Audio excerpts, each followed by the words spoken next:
Déclarée d'utilité publique le 2 juin 2000, la déviation de Saint-Béat-Arlos est cofinancée par l'État, le Conseil régional Midi-Pyrénées et le Conseil général de la Haute-Garonne. La maîtrise d'ouvrage est assurée par la Direction régionale de l'environnement, de l'aménagement et du logement de Midi-Pyrénées sous l'autorité du préfet de région et la maîtrise d'œuvre par la Direction interdépartementale des routes du Sud-Ouest. Ce projet de 5,6 km s'inscrit dans le cadre de l'aménagement global de la RN 125 entre Montrégeau et l'Espagne dans le département de la Haute-Garonne.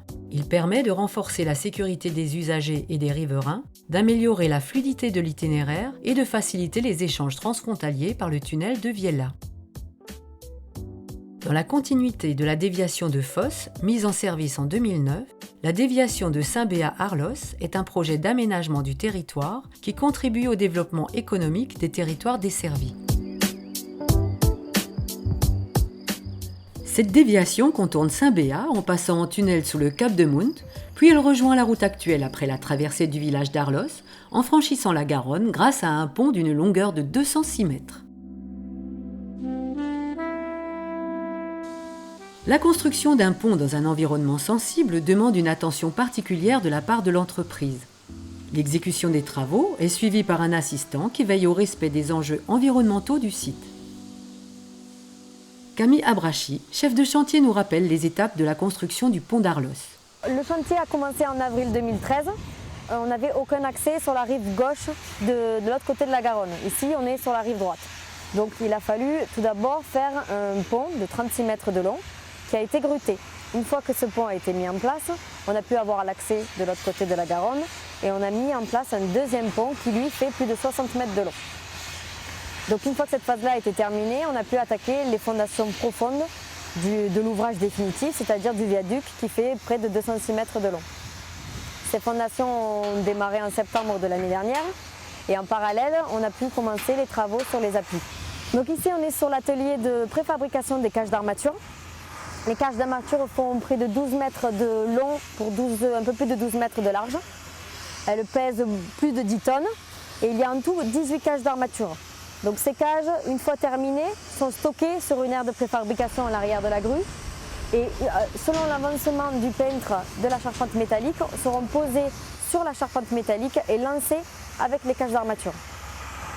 Une fois que le pont sera lancé, on mettra en place 2 équipages mobiles qui nous permettront de coffrer et de bétonner le tablier en béton. Ce chantier a d'importantes contraintes environnementales. D'une part, donc les piles sont faites de part et d'autre de la Garonne et sont espacées des berges de façon à n'avoir aucune incidence directe avec la Garonne.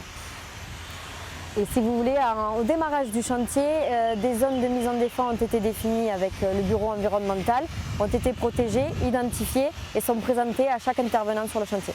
Ce pont de plus de 200 mètres a exigé un long travail d'étude pour sa construction. Il est constitué de 19 poutres et de 31 entretoises livrées séparément, puis assemblées sur place. Une opération que nous détaille Marie-France Panatoni, en charge de la coordination des travaux sur charpente métallique. Alors les grandes étapes de la construction du pont d'Arlos, c'est d'abord un gros travail en amont, donc en étude. Il y a donc le dimensionnement de la charpente métallique. Donc on a un bureau d'études en interne qui a donc réalisé tous les calculs de dimensionnement en service, les calculs aussi pour la mise en place parce que c'est important en fait de le faire en amont s'il y a des renforts, des choses comme ça, pour le prévoir après sur les plans de fabrication. Parce qu'après qu'on ait dimensionné en fait la charpente, il faut faire les plans d'ensemble, les plans de fabrication qui intègrent les contreflèches de l'ouvrage, enfin tout ce que... Parce que l'ouvrage en fait en cours de construction il va se déformer, donc tout ça il faut l'intégrer bien en amont. Donc voilà. Donc on fait les plans, après de ces plans-là, on part en usine, enfin on envoie ces plans en usine et puis après on commence la fabrication du pont. L'étape clé c'est vraiment faire les études d'exécution, dimensionner la charpente, faire les premiers plans, on va dire les plans d'ensemble pour vite commander les aciers. Et après on a cette étape de battement de 10 à 12 semaines où là on va rentrer plus dans les plans au niveau technique pour après transmettre ces plans en usine pour que dans 12 semaines, ils aient tous les plans visés, tout pour faire l'ouvrage. Une fois que les poutres arrivent sur chantier, donc surtout, ce qui est très très important sur un assemblage sur plateforme, c'est le démarrage au niveau de l'assemblage de la charpente. Il faut vraiment que, là par exemple, on a un pont qui est parfaitement droit, donc il faut qu'on assemble l'ouvrage dans l'alignement du pont futur pour en fait penser au lançage qui viendra après. Donc on assemble bien ces ponts alignés en faisant un cadre parfait et après derrière, tout au fur et à mesure qu'on assemble les poutres deux par deux en mettant chaque fois des entretoises et ainsi de suite, on contrôle en fait l'alignement avec un théodolite. C'est un outil en fait utilisé par un géomètre ou par nous pour contrôler l'alignement des poutres. Et on fait même passer un géomètre pour bien vérifier qu'on est bien aligné et qu'on n'aura pas de problème lors du lançage. Pour souder deux poutres entre elles, ça dépend déjà des épaisseurs des poutres. Parce que sur cet ouvrage, on a quand même du 130 d'épais. Donc 130 mm, ça commence à faire pas mal. Donc quand on a du 130 sur du 110, de mémoire, c'est à peu près ce qu'on a, on met à peu près 5 jours pour faire un joint de 3 mètres sur deux soudeurs, quoi. Voilà. Après, pour des poutres parce que ce pont-là est à hauteur variable, en fait, il varie de 2,50 m à 3 mètres. Pour les poutres qui sont donc plus petites et avec des épaisseurs de 50 mm, en même pas 2 jours, quoi, c'est soudé. Avant de lancer, en fait, il faut aussi faire les travaux de peinture. Donc, c'est une chose et un élément très important d'ailleurs, puisque pour l'environnement, pour être le moins nuisible possible, on fait d'ailleurs les travaux avant voilà, parce que comme il y a la rivière dessous, il y a toujours des projections de peinture et choses comme ça. Donc là, on voit effectivement, elle est jaune, c'est pas très joli, mais c'est normal.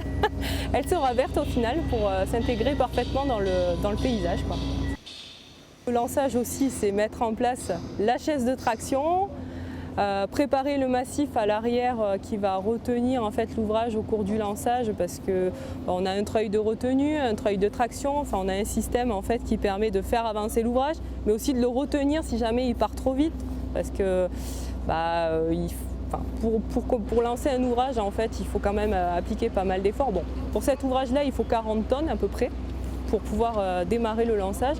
Mais après, derrière, il faut 40 tonnes aussi à peu près pour le retenir. Donc il faut quelqu'un qui soit quand même bien spécialisé, qui se débrouille bien pour gérer en fait, cette avancée, quoi.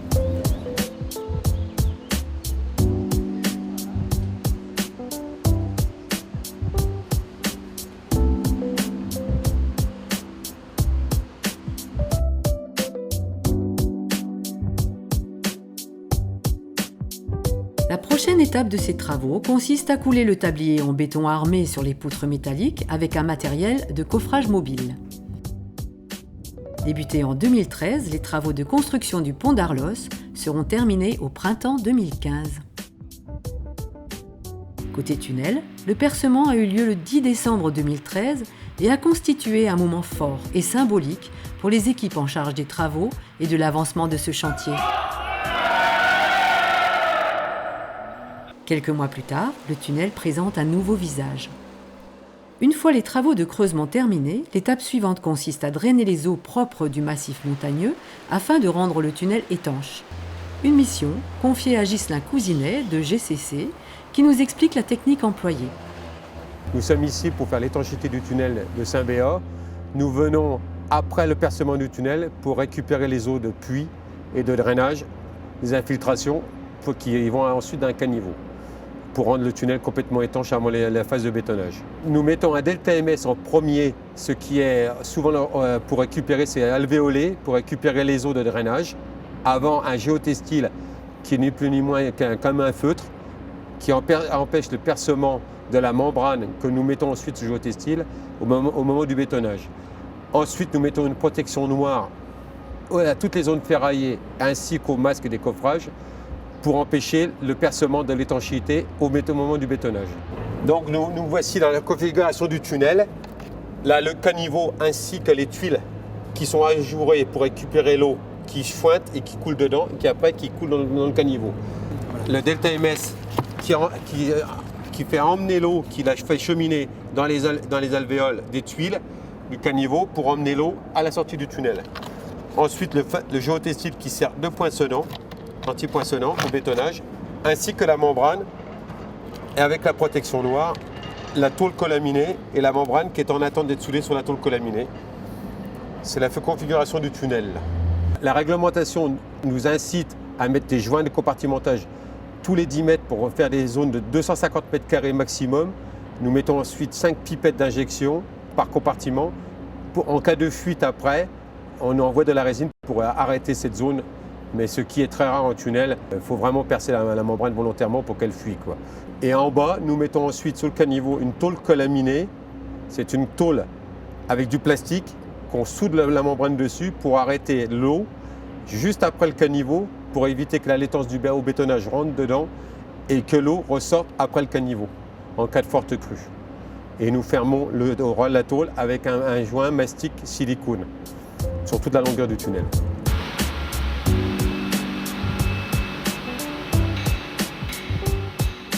À la suite des travaux d'étanchéité se déroulent les opérations de bétonnage. Guy Lelièvre de Solétanche Bachy-Tunnel, en charge de cette opération technique, nous en présente les différentes étapes. Ici, avant d'attaquer le béton, on a une série de travaux à faire bien avant ça. On a tout le reprofilage à faire, donc le reprofilage du creusement. Ce reprofilage nous permet d'avoir le gabarit de la section en coupant toutes les pointes et en faisant en sorte de pouvoir reprojeter pour avoir un support pour l'étancheur. On va avoir une dalle qui va être posée avec un coffrage. Elle sera tenue par les suspentes qu'on voit là. On voit des trous, on voit 6 trous là. 6 trous. Ces 6 trous, on aura des suspentes. Donc des suspentes qui vont être prises sur la dalle de ventilation. Elle sera soutenue. La dalle sera soutenue par ces suspentes et on appuie sur les corbeaux. D'accord. Alors là, vous avez un coffrage qui permet de faire une coque en béton, à peu près de 35 cm. Ce coffrage fait une centaine de tonnes. Il est bloqué par les banquettes. Au niveau des banquettes, il est bloqué par des vérins. Il est bloqué à peu près à 200 bars par chaque vérin. Nous avons plusieurs paliers. Nous avons 3 paliers où nous avons des fenêtres qui permettent d'injecter du béton derrière. Et justement, ce coffrage, c'est un coffrage qui fait 10 mètres de large, 10 mètres de haut et qui a une forme arrondie. Et on injecte le béton avec une pompe. On met à peu près en moyenne 160 mètres cubes par voûte.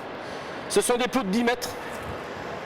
Et on bétonne de la partie basse jusqu'en clé de voûte. On bétonne tous les jours. Nous avons 2 coffrages de voûte qui sont partis du centre du tunnel et qui partent à l'extérieur. Donc un coffrage au nord et un coffrage au sud. Et nous bétonnons tous les 2 jours. Un coffrage de dalle fait à peu près 25 tonnes. Donc ici on a assemblé 2 coffrages de dalle pour pouvoir faire 3 dalles dans la semaine. En mouvement, on a un bétonnage et nous avons 24 heures pour décoffrer. Donc 24 heures après, on peut avancer notre coffrage et le faire avancer. Donc c'est pour ça qu'on travaille avec 2 coffrages de dalles. Alors ces dalles sont en appui sur un joint prennent sur les côtés et reprises avec 6 suspentes. Ces suspentes, elles reprennent à peu près 15 tonnes. Entre 13 et 15 tonnes. Ils sont en train de préparer le premier coffrage, le voile. Ça c'est un voile. Il va être fermé aujourd'hui. Il sera bétonné demain. Le béton, il est emmené par une pompe, pareil, même système que les voûtes. Donc on a une pompe qui est prévue en bas, c'est remonté par des tuyaux qui sont sur les côtés. Et donc on injecte le béton par des pipes de bétonnage. Et après, on finit par la dalle. Nous faisons toujours d'abord le béton des voiles et après on finit par les dalles. Alors ici nous avons une porte. Nous avons 5 portes entre les voiles qui permet de pouvoir rentrer entre l'air vicié et l'air frais. Ces portes sont calfeutrées, ce sont des portes coupe-feu. Pour l'entretien, une fois le tunnel mis en service. Alors ici on est dans la galerie sud. Cette galerie permet de pouvoir sortir du tunnel et aller à l'extérieur de Saint-Béat. C'est en cas de secours, s'il y avait un incendie, ça permettrait aux gens de pouvoir sortir et se diriger à l'extérieur de Saint-Béat.